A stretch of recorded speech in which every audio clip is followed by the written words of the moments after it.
When you think about the island of Chincoteague, what comes to mind? Ponies, perhaps? Naturally. This place is so much more than ponies, though. Its history is rich, its residents have stories. And that is why the Museum of Chincoteague Island is so very important. Its goal is to preserve the people, culture, and heritage of the island. Delmarva Life's Katie Zerilli shows us what unique gems we'll find inside. Home of the history of Chincoteague Island and so much more.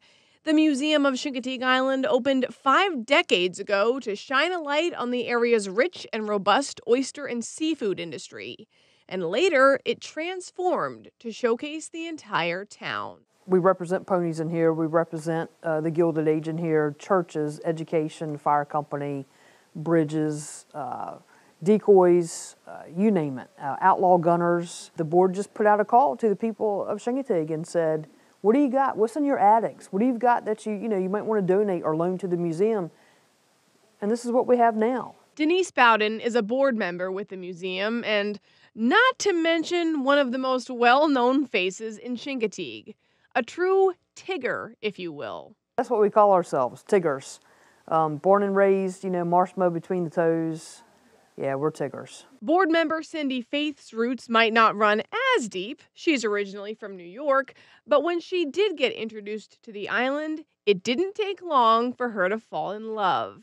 Her mother began working here at the museum in the 80s, Cindy herself in the 90s, and the rest is, well, history. I am a history buff, and I'm sure that came from being associated with the museum and my mother. And the Island Museum is such a great, I think, love letter to the community. So it is very exciting to see it evolve over the years and new exhibits coming up with new ideas. It's a lot of fun. Some of those exhibits are what one might expect. Of course, Misty is a must. This one horse, who's right here behind me looking over my shoulder, put Chincoteague on the map. Hope I look that good when I'm her age. Other displays demand folks to think deeper and perhaps ponder that this place is more than ponies. There were several Victorian homes on here. Some of them to like mansions on here no longer exist. They're only in people's memories now or live here in the museum through pictures and everything. Our school systems, of course we got the carnival and the fire company exhibit. We've had a lot of churches here on Chincoteague, so there's an exhibit on that.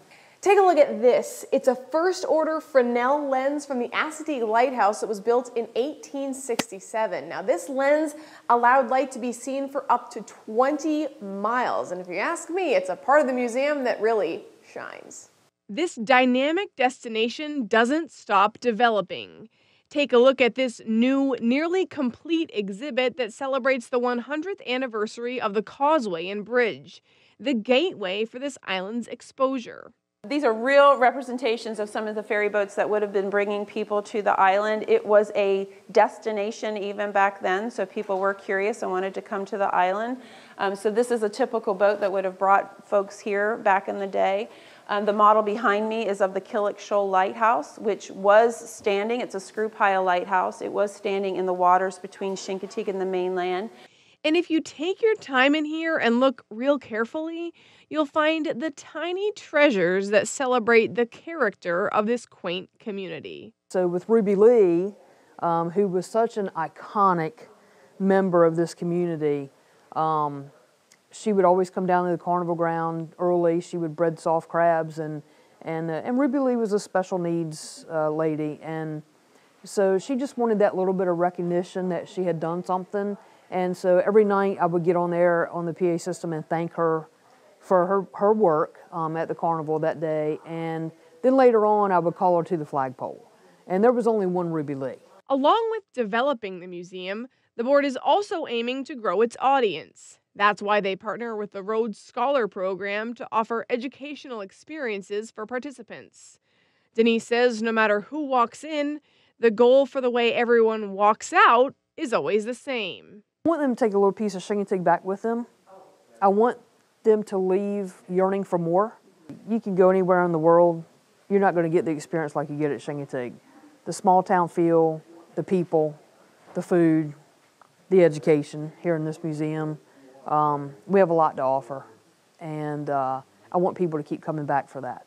I want them to be hungry for that Chincoteague experience. An experience that's most certainly unforgettable in every way. And Denise says they also have a scavenger hunt folks can fill out while they go through the museum for a little something extra. I love doing little scavenger hunts. I do so too. For anything to do while you're exploring makes it so much better. And I love to be competitive. Me too.